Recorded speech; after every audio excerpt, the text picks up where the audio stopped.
Welcome on board the Leadership of Fools. We are about to climb up into the crow's nest and try to find some business dilemmas for us to discuss. It's a good day for sailing. Today's episode considers the question, what might leaders and teams learn from being in a band?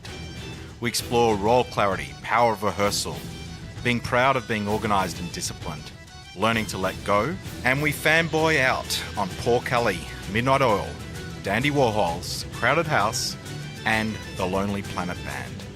Today's guests, Nigel Dalton and Ash Naylor. Nigel is a chief inventor at REA Group, a leader of the Agile movement and a passionate garage musician.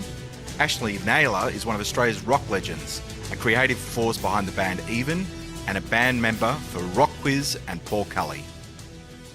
Welcome on board the Leadership of Fools. The water is calm, the bay is clean, and there's a nice tune floating on the breeze as we set sail here today. We've got a feisty crew and a kind of a special episode. I'd say we're breaking free of our normal routine, and we are getting a little bit more musical here today, just to see what we can learn from this side of the world. And joining me, as always, to keep this musical episode afloat, it's Colin Beattie. Delighted to be here, Rick, and it feels like a bit of a sea shanty type of day. Yeah, we've always got a bit of a sea shanty in our souls, but we're going to explore music even beyond the shanty today, Colin. We're going to find out what music lives within us all. And to start us off, just to get you warmed up, Colin, what is a favourite music memory you've got? So, in keeping with my tradition of revisiting my hometown, which is Swan Hill on the Murray River in country Victoria, in the year 1987, the band Midnight Oil actually decided to visit Swan Hill and perform at the Oasis Hotel. Oh, where memories are made. Where memories are made in the nightclub part of the Oasis. Yep. And to cut quite a long story short, myself and about 6 others of my mates actually got front row. Not in the sense that we were seated, but we actually stood on the stage or next to the stage, touched the stage. When Peter Garrett came out to do his opening piece, including the moves, he happened to, and I know this is audio, but That's he's all right. doing the... You show us. People can imagine the sort of Peter Garrett moves you're doing right now. That's right. And he happened to slash the nose of my friend, Matt. Wow. And Matt ended up with quite a large cut. Didn't need stitches, but Matt decided not to clean up that cut for the next 48 hours, having Peter Garrett's DNA within. That's exciting. It was a different time, though. These days, you'd see Peter Garrett in court, wouldn't you? You'd be like, well, it's my payday. Peter Garrett just slashed my face. I'm rich now. That's great. But back in those days, you're just like, never washing this wound again. This is the best anecdote that's I'm ever going to have. Yes. Amazing. So, in many ways, you were standing next to a good anecdote.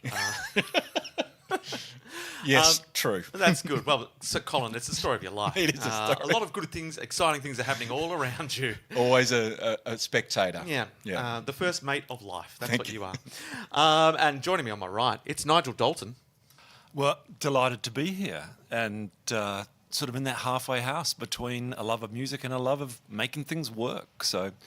Just full of love in general. Music's Absolutely. Just one of the many things you love, Nigel. I can tell by the little. I've got a Peter glint in your Garrett eye. story. Are Peter Garrett stories Yeah, kind go of the currency here? We were just, it was music in general, but I feel like we are narrowing it down to what's the favourite Peter Garrett memory you've got? Yeah. So this comes to me later in life, and so I took up music only 7 or 8 years ago for one or two reasons, not wanting to die, wondering what it was like to be in a band, having harboured that my whole life. And one of my greatest dilemmas of coming back to it is, what do you do on stage when you're in a band and you're playing? You can't just stand there and stare at your shoes, apparently. Or can That's not you? what they paid the $12 for.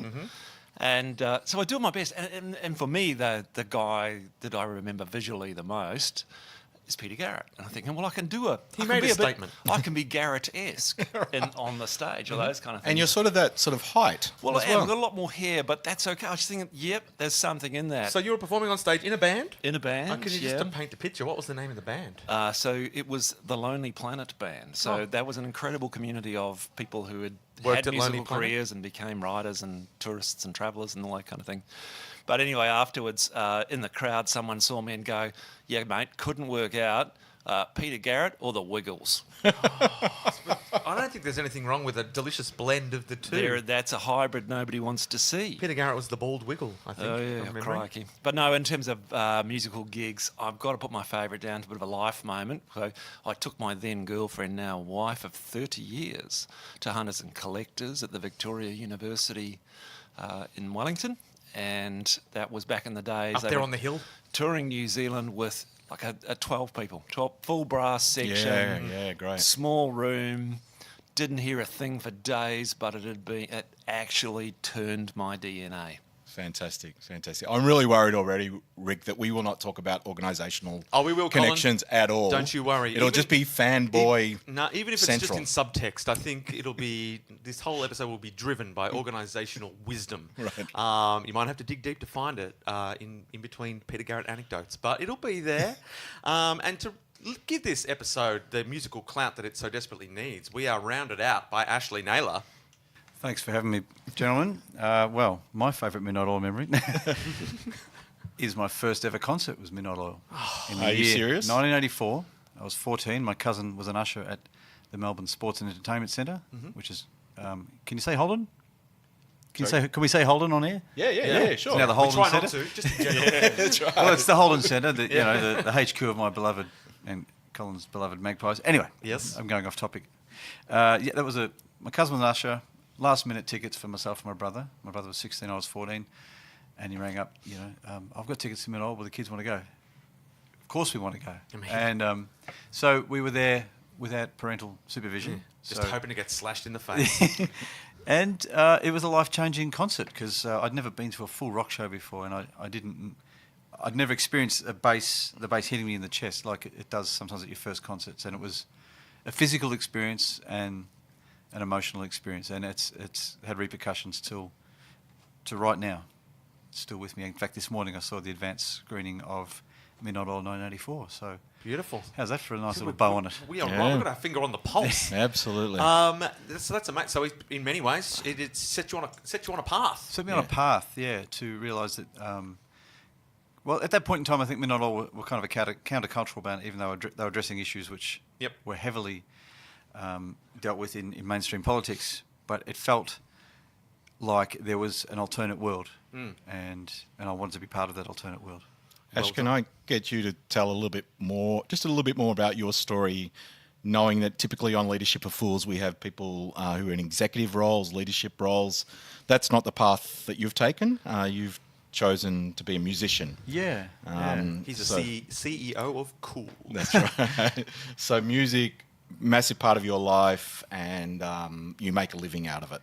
Yeah, which is it's kind of bizarre, but it does get back to leadership because to draw a sporting reference, being a musician for me, it's like being a member of various teams.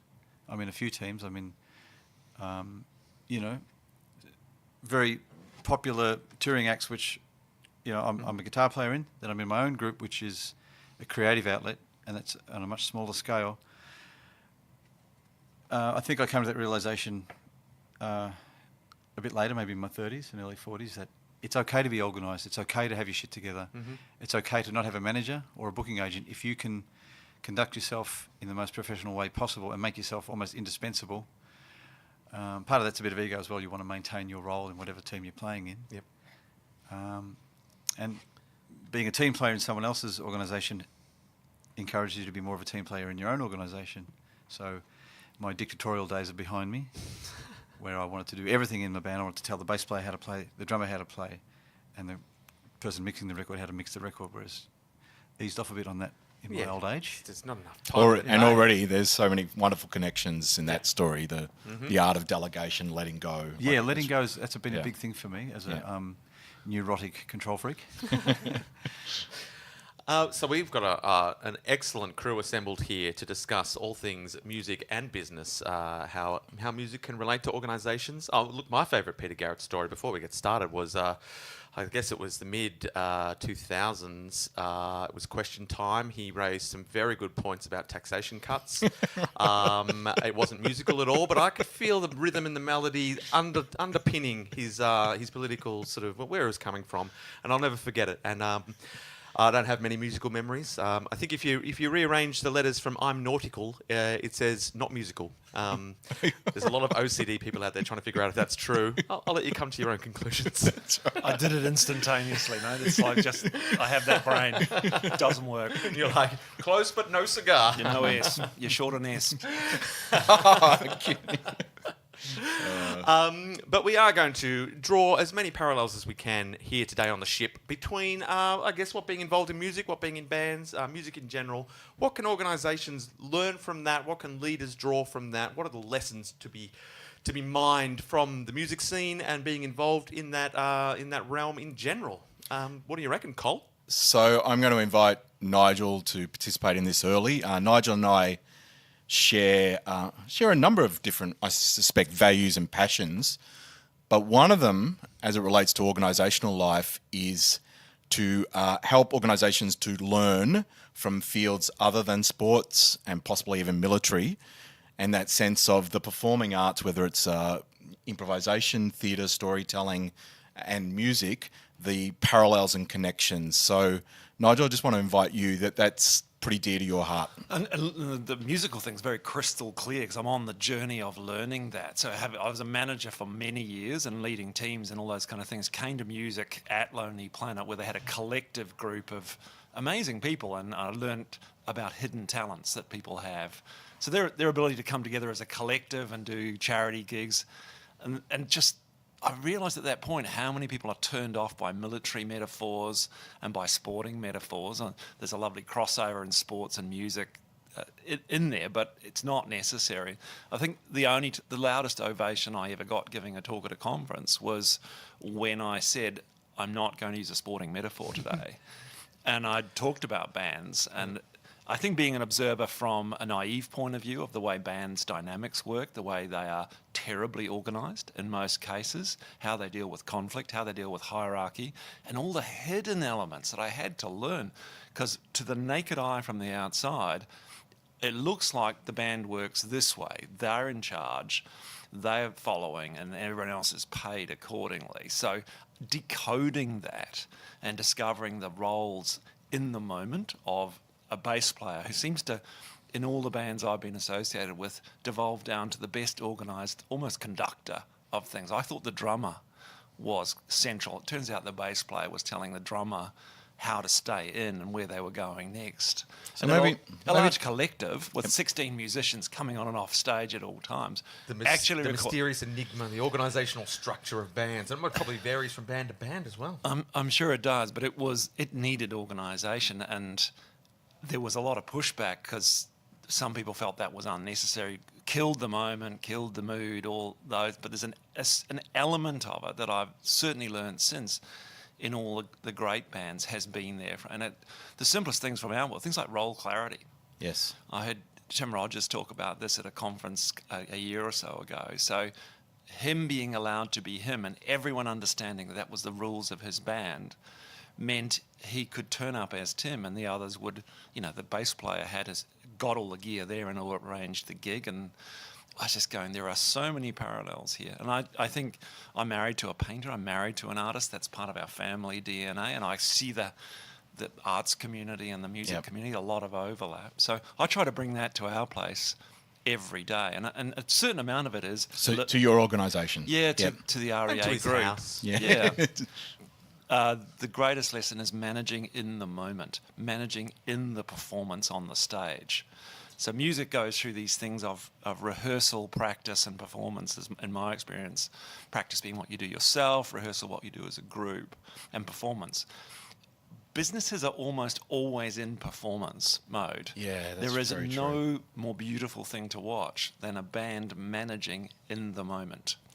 Whether it's a failure, a string break, or a forgotten chord, or otherwise, that's the most elegant thing I've ever seen in my life. Nigel, there's a lot in that already. I'm going to lift it up and maybe ask you this directly, Ash. Our target audience for this podcast is typically leaders in organisations. They might be leading teams of people or leading, influencing in terms of their knowledge or their content and influencing the marketplace. Who does lead within a band? Ooh. Depends, mate. Come on. Well, I guess I think the key word from your chat then, Nigel, was role clarity. Mm-hmm. I had never heard that expression before, but it's something that should be in neon lights in my brain because in the group that I'm in, even we've been together since 1994 and we've been through our 20s, 30s and 40s, and two of our guys have just turned 50. So we had a meeting in the late 90s about what each member would be doing and who would be doing what. And I was going to be writing the songs, fronting the band. Yep. The drummer was going to be doing all the artwork, contributing 10% of the arrangement of the song, bass player booking all the shows and contributing to 10% of the songs, in which case my bandmates get a 10% cut of my songwriting royalties. So the question, who leads the band? Whoever's got the vision, whoever has the creative vision. And even, that's me, I'm the leader of the band, but that doesn't diminish each member's role. Matt has, his leadership is in his diplomacy, managing to work as a mediator between myself and Wally. We have different personalities. Yep. And so Matt, on his point of the triangle, he leads in his way, and Wally books the shows for the bands and orchestrates a lot of our activities. So in his mind, he's leading the band on a logistic level. Yes. But creatively, I think I'll lead the band. I don't think there's a power struggle, but I would say the short answer is whoever has the creative vision. In Paul Kelly's band, obviously Paul is the leader of the band, and I've learned a lot working alongside Paul for 11 years about what leadership actually means. So, Things like? just what you said before about letting go, having a vision, and diplomacy. If there's something that's not sounding right, don't address that in front of the whole room.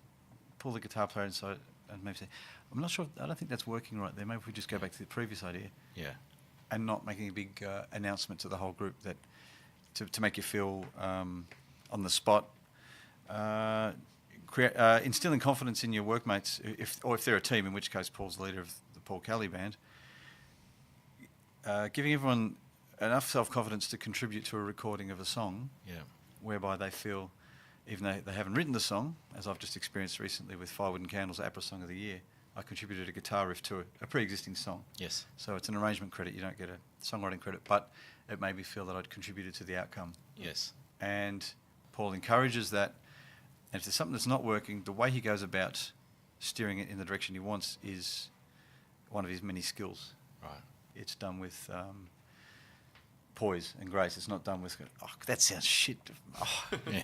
come on, man. That's, it's just a mindset, Don't you love that term, poise and grace? Yeah. Imagine, I'm looking at you, Nigel, if organisational life was full of poise and grace from its leaders. And there's other things I would express. The time I felt most at one about pursuing a central purpose, which is entertaining in the bands I've been in. Yes.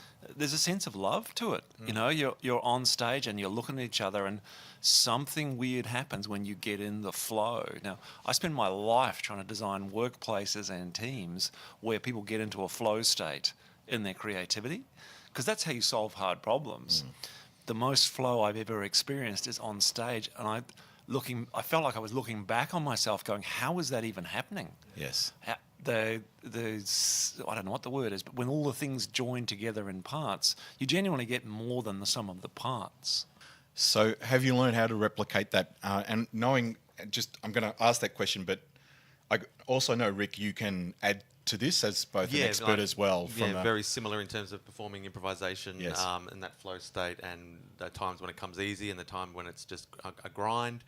And being able to replicate it is, all you can do is all those things, controlling the controllables and making sure you're working your skills outside the realm of performance, so that when you're in the realm of having to deliver, you're in a better state to deliver. But sometimes you can do everything right, and you still can't achieve it because the muse is a fickle mistress. Who sometimes will turn her back on you and leave you alone in the spotlight. A really clear purpose to what you're doing, I think, counts a lot. So our band, we were raising money for charity, and that's always been the bands I've been involved with. And if it's off that, it's jamming to think about those projects in the future. The fact that involves no money for ourselves, I think, changes the rules. Having some involvement with various friends and other people who are just breaking into or on the edge of music, something does seem to happen when money comes on the table to all of the goodwill and collaboration and all those kind of things. Ash, have you ever encountered that? Yeah, it's. I was thinking, as you were saying what you were saying, I was thinking of personal experience doing charity gigs versus doing gigs where it's a purely commercial transaction, you know. And in my world, I have a broad range, as in everyone's, you know, some things are love jobs, some things are money spinners, but if you inject the same amount of enthusiasm into each project, you don't feel like you're cheating the art form or the client or whatever. Yeah, love. I mean, our group even, we've all had different jobs along the way whilst being members of the band. We've never... Maybe the late 90s, we had a brief moment in the sun where we all lived off the band, but we've all done other jobs to supplement our income from the band. So we've never... Money has never motivated us to make music. So it's been 7 years since we did an album, so it's not like we're on this cycle of album tour, because the market in Australia is not big enough to sustain a band like Even on a 12-month basis, let alone a 7-year layoff. Yeah, like, you know, if I'm doing a gig and I know that I'm not getting paid, I think I've got enough karma points now to know that I've been very fortunate to carve a living out of the music industry. Not to carve past tense, to be trying to carve a living out of it at the age of 48. So if I'm playing in my mate's band and I might get $50 petrol money, then that's fine, because I'm in there with my eyes open. I know that this is a love job gig. I'm not going to be able to pay the rent with this. Can I just say this? Ash Naylor, sitting next to me on my left, was my favourite music moment. Can't even speak. Favourite music moment. Non-Peter Garrett related music Non-Peter moment. Garrett from the last 5 years. Yeah. And it was at our... the reason we met was at Fairfield Primary School. Both of our... all of our children. Oh, you primary school parent friends. Yes. And you played a gig which was clearly a charity gig. And you played Pink Floyd, Comfortably Numb, and I was mesmerised, and the whole crowd was, and you were so into it. Well, I'd never played it before. That was my chance to reach the mountaintop, the David Gilmour mountaintop. Right. So that was something special for you. It was epic for me, because I love Pink Floyd, and David Gilmour is one of my all-time favourites, and I rarely get the chance to play that kind of song. Yes. So you got to witness a moment there, Colin. I did. You were right to be impressed, because you were seeing something truly moving. Oh, yeah, and actually, that actually helps to kind of know that. Like, I didn't know that. Yeah, because sometimes you can just imagine it's just they're just performing. Like, how into it are they? Like, the professional musicians. In your mind, he's probably played this song 1,000 times. That's right. And it's like, he's doing a great job making us believe that he's loving it. Yeah. But he truly was, and I think that's good to know. Yeah. Well, you can get a bit cynical, can't you, in life? Yeah, let's be honest. I was living out of fantasy as well. Like, you know, to get to play an epic Pink Floyd song like that, it's a wish list kind of thing. I don't do it in my group because we don't really play Pink Floyd songs, and the other bands that I play in wouldn't touch that kind of material. So, you know, it was a win-win. It was a good night. It was a fundraiser for the school, and I get to let my freak flag fly, you know, which hopefully every time I go on the stage that happens. Fantastic. But thanks, Cole. I didn't realise that. I sort of forgot that was last year, wasn't it? Yeah, it was. Yeah. And it was genuinely moving. Yeah, it's fantastic. Oh, thanks, man. It's such an amazing song, and the band who play on the night are all school parents, and they do it for the, like you're saying, for the love. A show for the love, and you know, you're not getting paid to do it. You're doing it because you love playing music, and Yeah. And is there an interesting tension in terms of being in a band, and as you've touched on the organisation that's needed to sort of keep something like that viable and running, but when you're running a business, you can sort of trade on how organised you are as a selling point. Like organisations can present how well organised they are and to draw people in. Whereas as a band, you've sort of got that tension of that's not the rock star image necessarily to be a well organised, functioning unit. So do you sort of kind of have to sometimes hide how well organised you are as people because you've got to present to people that you're laid back and don't care? That's a fantastic question. And I was talking about this last night with a friend of mine with regards to the band The Dandy Warhols, who I'm friends with. They made a film some years ago called Dig, which was a documentary based on the journey of the Dandy Warhols and the Brian Jonestown Massacre. Two bands operating concurrently. Dandy's a highly functioning, well-adjusted bunch of people. The Jonestown, a dysfunctional, anarchic, Hot mess. collective, hot mess. And the bottom line was that the Dandies are a very organised band, and the people within the band are very professional, although they do present themselves as a not blasé but pretty casual group.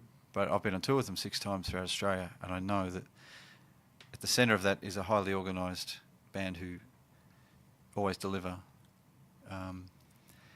And you're right, it is possibly seen as an uncool thing, even though I think I just said last week, I made an announcement in the tour event that 2 words I don't agree with are daggy or cool, because to me they don't exist. Anyway, another topic for another time. Gotta exist in Banned the grey words. areas. Yeah, so you could say it's uncool to be super organised, but Yep. you know, history has shown us Yep. ... that all the great acts are highly organised, Yeah. or have a central organisation point which organises everything. So it's like you want the people that you're going to be dealing with to know that you're organised and know that they can count on you to deliver what you're going to deliver. Yeah. But you sort of want the public or the people who are consuming the music to have a image of you being Casual. beyond having to organise, I guess. Or Yeah, you're right. Yeah, exempt from having to worry about that stuff. But I guess that's when if you're managed by someone who's highly organised, that's a blessing. We're a self-managed band, even as a self-managed band, almost unmanageable band, but still self-managed. At the centre of every music group, there will be someone who is the most organised member of that band. Also, as you get older, it's not such a it should be something to be proud of, not something to be shy about. Yeah. When I first joined Paul's band in 2007,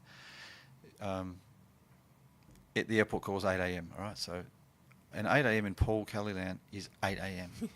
All right, it's not 8:01, it's 7:55. Just to be safe. Yeah, and I've learnt, because the band I'm in, even we were chronic late people.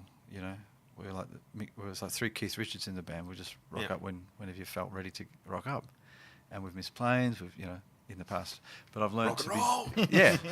Well, that youth is wasted on the young and all that. So we're talking about the discipline. Discipline. Yeah, it's okay to be disciplined. I mean, you have fun, after the show, whatever. But getting to the gig, being there on time, and being prepared. Another interesting point you made, Nigel, was about performance. Businesses are constantly in performance, whereas with musicians, it's that 45-minute to 90-minute window where you're performing. It's getting to that point where you're in the right state of mind to perform, and you're prepared to perform to the best of your ability. And that's something that I'm experiencing now as a middle-aged person. Preparation is key, Can I unpack the 2 aspects of that makes me think, and I'll ask you this first, Nigel, the absence of rehearsal in workplaces, or the lack of bias towards rehearsal. What do you think the implication of that actually is? I think it's a giant lesson the workplaces can gain. So people go, oh, that musician lifestyle, it must be so amazing. You're just on stage, jazzing it and jamming it. It's only when you get to see a band 2 nights in a row, which is something you can do if you're slightly obsessive, you appreciate the replication that's going on. And my reaction to that was, oh my God, how do they deal with the repetition of that? And Dave Grohl talks about this in his this biography or that I think he wrote. Well, he certainly did a good job of making out. But he talks about how their rhythm is write songs, which he does, clarity of role. They come together and rehearse for 8 weeks, and they go on the road and do 200 dates. And the thought in our place, in our heavily IT digital product people, of them doing 200 of the same thing in a row, I mean, they people would just melt at the discipline required to do that.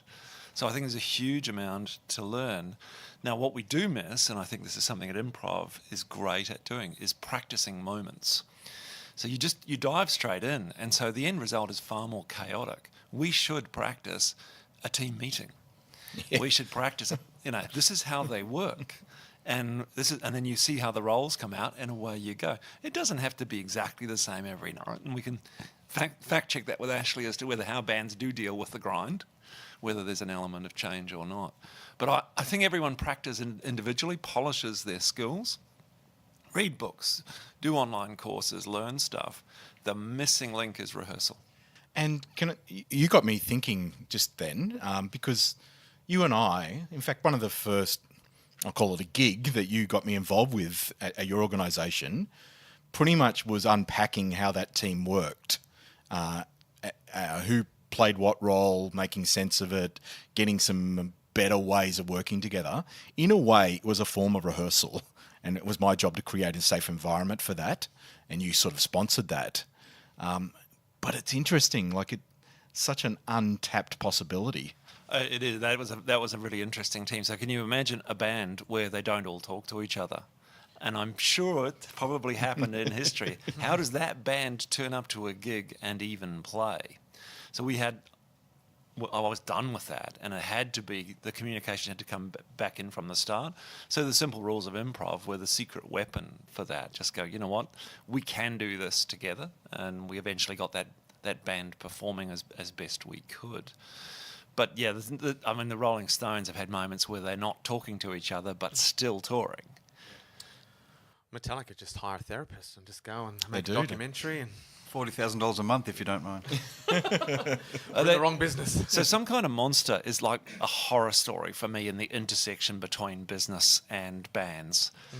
Because if that's what you're required to do to make it work, it's too squeamish for me. I can no longer watch that movie. It's just too close to life. Yeah, it's powerful, though. The other thing that we must also bear in mind with the entertainment industry is the rewards are instantaneous for a touring band.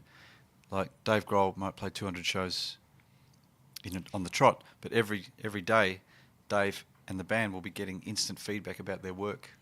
Whereas in certain business life, it's not a praise-driven world often. Sometimes you might not get any feedback till weeks or months later, or you might get a very slight compliment from a colleague, or you might get some kind of quantifiable result that thinks, we did a good job and there's no one around to high-five or have a beer with. So with the music industry, if I can speak from personal experience, the repetition becomes more bearable based on the fact that there is a massive adrenaline rush attached to playing in a live situation that a lot of people in different workforces don't get to experience. Probably like improv, it's exciting. It's like being on a tightrope. Yep. When it works amazingly.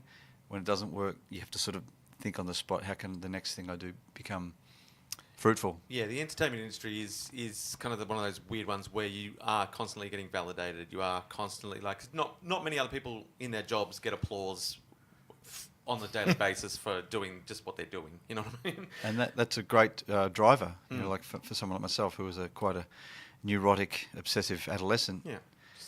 Just need the sound of applause. Now I'm a neurotic, obsessive, quasi-adult. So. What's changed? Yeah, and I think those bands, there's famously bands that struggle with the grind, and I think it does come down to no longer valuing that feedback or that validation, or no longer seeing each crowd as unique, but seeing them as one faceless, and it all starts to blend in, and then the grind becomes meaningless. You're just performing to a faceless, and so you're not getting any of that validation or not getting anything from it, and that's when that grind starts to break down bands and their love of doing what they're doing, which we've also seen time and time again. So I've got a sort of higher purpose to the two combining in my life. As I think strongly and a great deal about, basically people's well-being in a workplace. We go to work 8 to 10 hours a day. It's half of our waking life, and I would say for a huge percentage, and the data from engagement surveys globally, I read recently that 15% of American workers are fulfilled by what they do. 15%. 15%. And the correlation with mental health is linear. So we've seen the decline of that. So in David Byrne's book, How to Make Music, he talks about how to make a scene. And it's not make a scene as in drama, but We can all do that. It's easy. So easy. He talks about, and he decodes CBGBs in New York and what was going on there and how absolutely cleverly stage managed that was as a thing, as a place that gave people who were misfits in life, talking heads, so many people. And so that there were rules around how that scene worked. I want to replicate what I see in the John Curtin Hotel at our annual charity gig, 28th and 29th of June, just a little plug there. I want to see that in my workplace. I want to see that same joy and connection between everyone is there, because I just know that is making a better world. And do you... I don't know, maybe I'm about to ask the cynical question. Do you think it's really possible, Nigel? Do you think we could touch and feel that, or touch and feel that more? I'm convinced it is actually not that difficult to do, but it requires you to undo all of the rules that you were taught as a middle manager in a modern organisation. Things like? That big design up front and a 3-month work program just with your head down and shut up is ever going to work in a volatile and uncertain world. The environment's changing daily. You should have a daily collective get together. It would be like not talking before you rehearsed. Yeah, and you've shared this before. In fact, on the live podcast, you talked about that's how you were taught to think 1 year ahead, 3 years ahead, 5 years ahead. I'm a master of that thing. I had that degree, but like a reformed smoker, I'm now far in the other direction. Which is?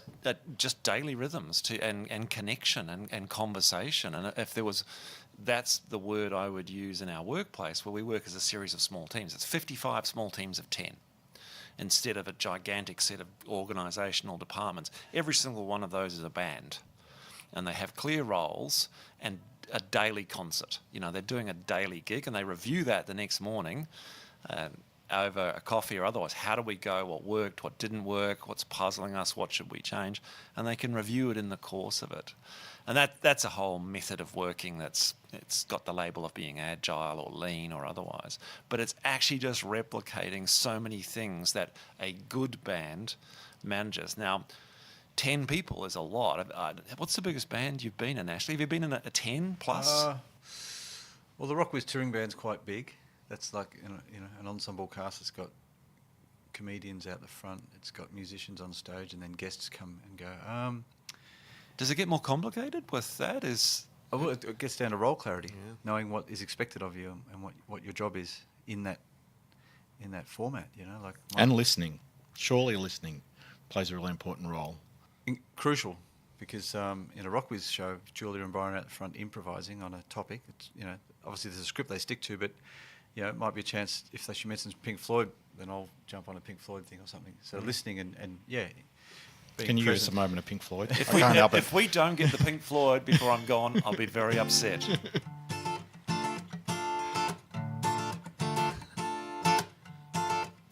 There it is. Yeah, we don't need no education. But we do need education. I'm learning a lot today, actually. I'm really intrigued about things you learned in middle management was that? Yeah. So you know what I was going through my brain at that date with my then not wife back in Wellington, New Zealand, in probably about the mid '80s, was how on earth? How did they get here?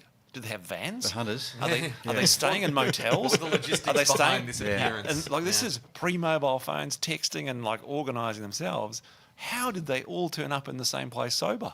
Well, I guess it's like, to draw a sporting analogy, taking a basketball team or a soccer team on tour. In the pre-internet age, you have an itinerary. Everyone's got their A4 typed sheet. Lobby call 8 a.m. Fly to Auckland, fly to Wellington, whatever. I know it was a rhetorical question, but it's just another organisational step, isn't it? What's the biggest improv crew you've ever worked with? It depends. done big shows where there's lots of sort of different teams performing, but you're all sort of working towards putting on the show, and there's probably like 20, 25 people. We've all descended on Sydney for like a National Theatre Sports show or something like that, and that's a lot of sort of there's a lot of logistics going on. There's interstate improvisers all being put up in different places, and you're all coming together for the tech rehearsal, and then. Would you ever get 9 or 10 on stage in improv at the same time? Oh yeah. No, I reckon 6 to 8's pretty standard if you're doing any kind of show. 10's not out of them.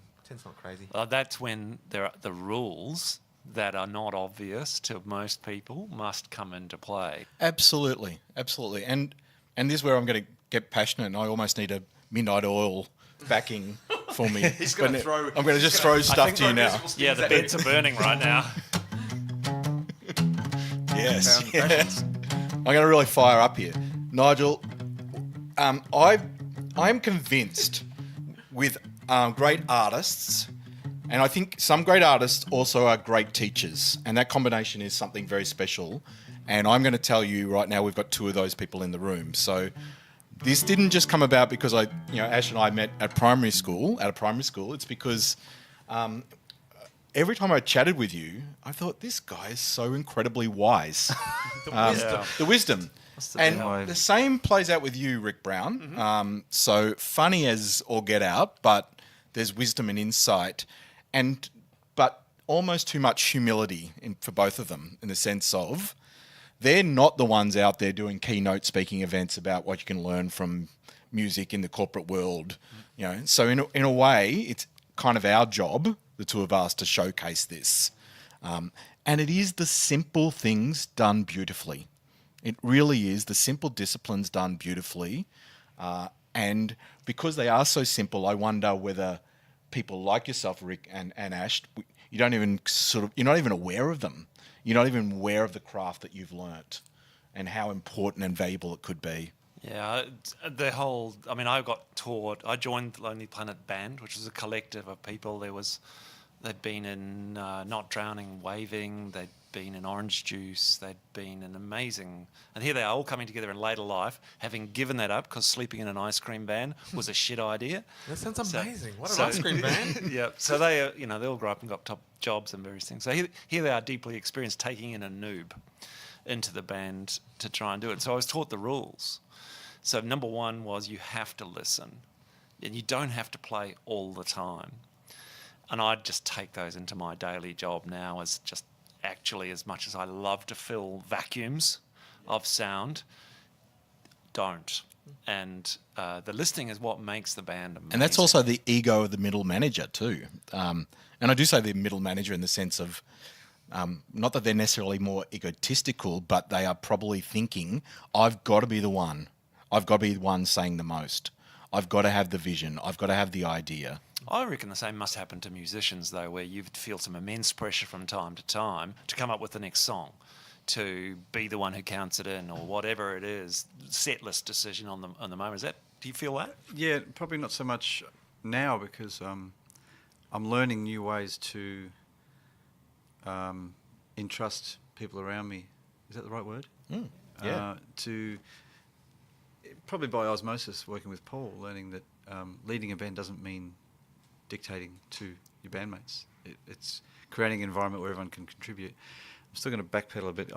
I'm in search of wisdom. I'm very flattered that you put me in the category of someone who has wisdom, but I'm on a quest to become wise. So. Yeah, and that's probably half of what I've experienced, because I think the older we get, the more we realise what we don't know. Absolutely. And that's, getting back to what you're saying about on stage, not playing and listening. Like, for me, listening to the hi-hats of the drummer has made me a better guitar player, because that's my way of keeping time on stage. And I can't speak for other guitar players, but sometimes we might start a song too slow or too fast. And the tempo that I think it's in my head, the drummer will check Pete from Rockwiz and Paul Kelly's band's got a metronome on stage with a digital beep, a light indicating the beats per minute. We were doing... Can I do another song? Yeah, please. We were doing this song on New Year's Eve on ABC, Don't Dream It's Over, with Isaiah singing.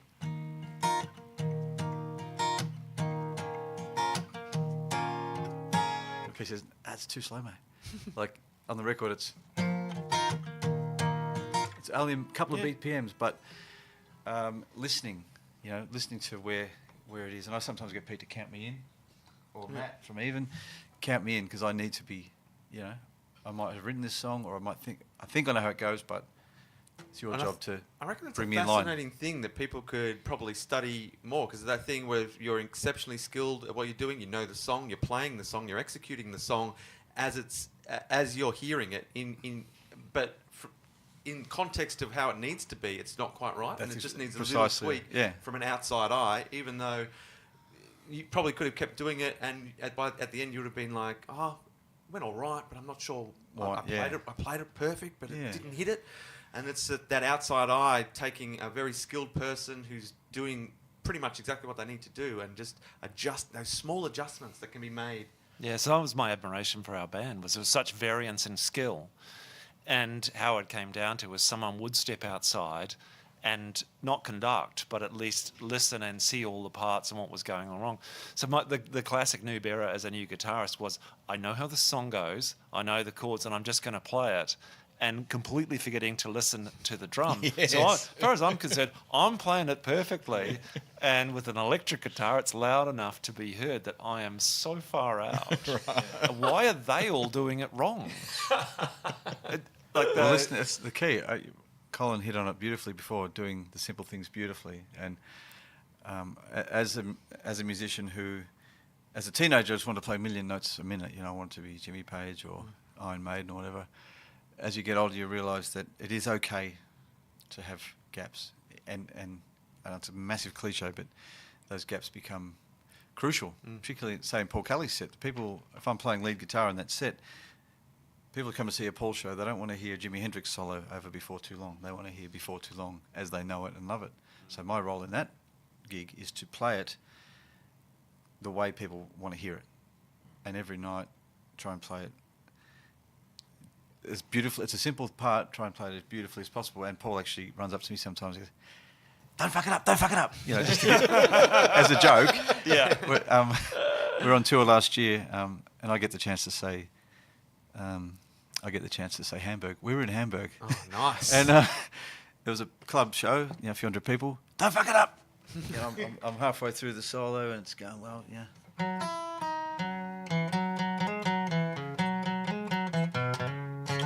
It's going really well. Don't fuck up. And obviously, if you're watching the band, you can see me sort of poker face and Paul whispering something in my ear, and it's like I'm trying not to piss myself laughing. Yeah. There is I think one of the things I admire is the crafts person, or the craft of it is something that you come to. And in crossovers in our world, I often get advice ask for career advice for people. And particularly, I'm going to ask you some any minute now. Yeah, particularly those who are musician and are doing this whole musician work balance. And there's a great book, young Melbourne guy, Fun Employment. And he wrote that a couple of years ago. It's a real eye-opener and a great book about what life as an artist trying to make money is. And I know a number of these kind of people. And I think you can have a craft that isn't necessarily music, and you can make money in could be a call centre. I had plenty of those in my workplace in times. But it could be working in an IT team. It could be anything. Have that as your professional craft and let that release your other craft here. There are very few people who can going to make money from their craft of music. But when you see it, that like the passion that goes into and the learning and pain of perfecting a musical craft, if people brought 10% of that to their job as a manager or any role in an organisation, there would be zero productivity problems in Australian organisations today. So there's something more driving about learning an instrument, learning a song, than there is about work. When we had the podcast where we talked about digital transformation, we talked about learning digital is like learning a new language. And I think what you're talking about is any craft, the discipline, the passion, the effort, the dealing with failure, the practice, the rehearsal, all of those elements come together to say, we can all do this, whatever this ends up being, the next generation or the next evolution, we can apply some of this already. So it wasn't until I went to music lessons I appreciated, with my role as a teacher, what the expressions on the faces of the people I were teaching were. And there was pain. Yeah. There's genuine brain pain and physical pain in fingers to learn to play a song.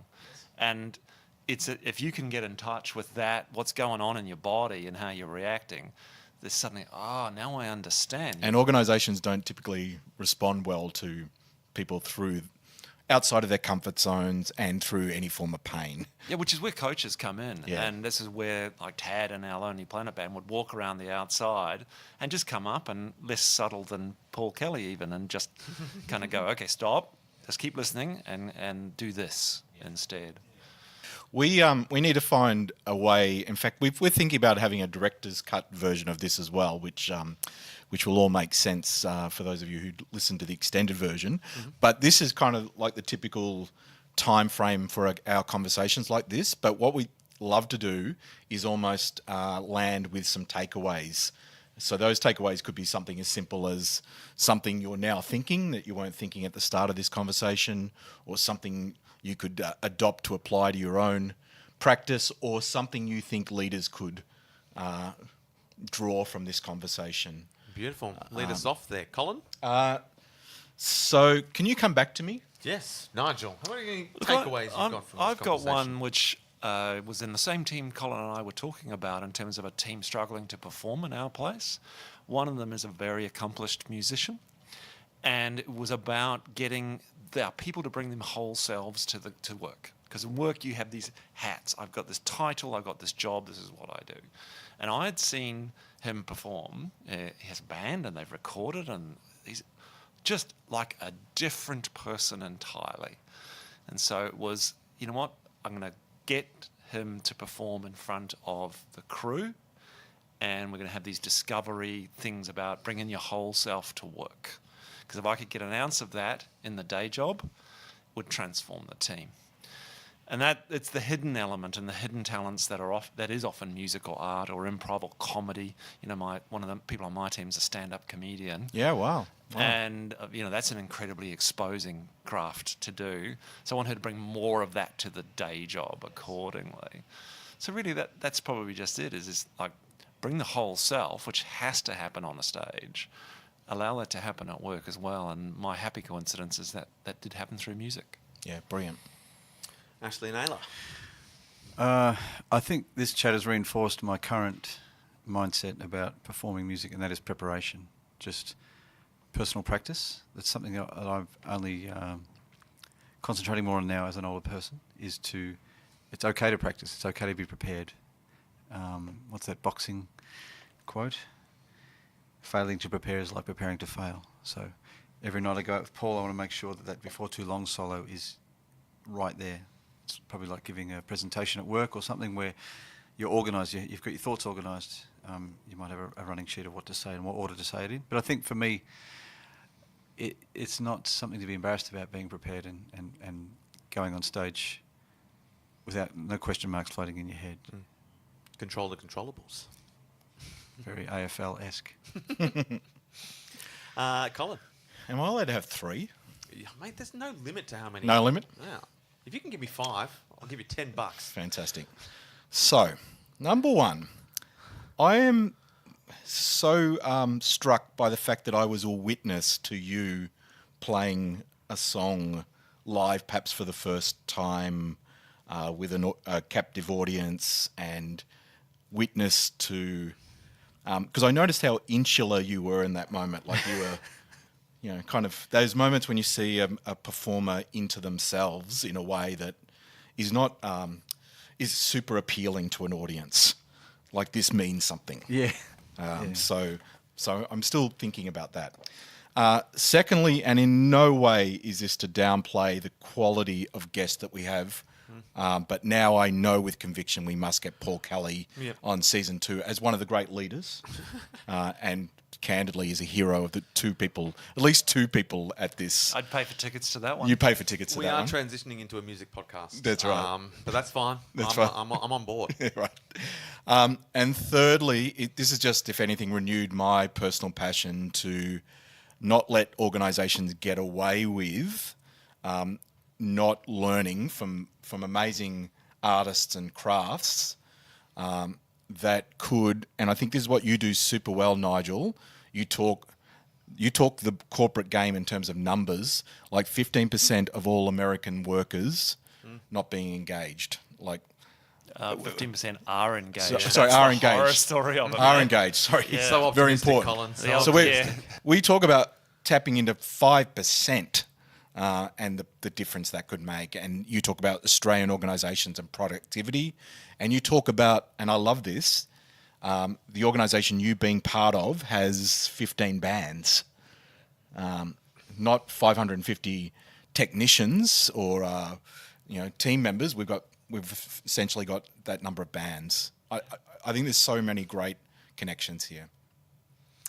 Look, my biggest takeaway, I can't shake the feeling that Peter Garrett would have made an excellent Wiggle. I can't. I'm hoping if they're ever looking for a new Wiggle, that perhaps Peter Garrett will be available and we'll do a little guest cameo, just to shake the kids of tomorrow up, just so they can see what true movement is all about.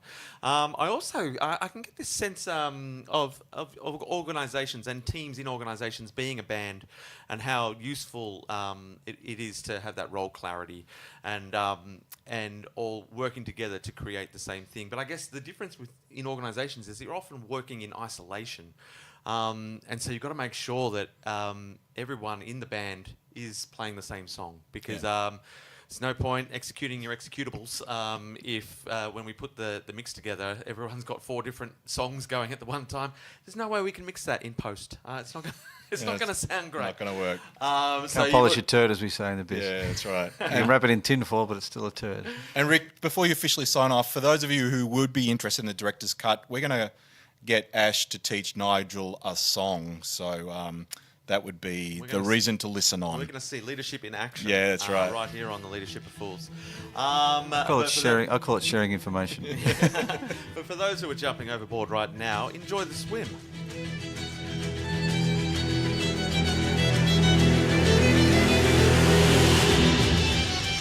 Before our mentoring hits, a shout out. First of all, for Ashley and his band Even. They have a new album out on May 16, Saturn Returns. Check out even.com.au for more details.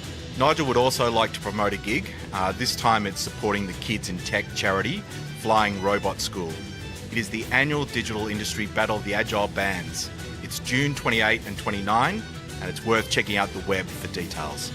So today's episode, we've renamed Poise and Grace. 3 mentoring hits. First of all, getting the simple things right requires rehearsal. We do not allow enough rehearsal time in the workplace. We cannot master our craft without rehearsal. Number 2, the simple yet powerful concepts such as role clarity and delegation apply just as much to artistic endeavours as they do to management. Don't underestimate their importance. And thirdly, a musician can repeat the same set over 100 times with passion, excellence and artistry, especially with the applause of a crowd. Without positive feedback in a workplace, it is hard to do it twice.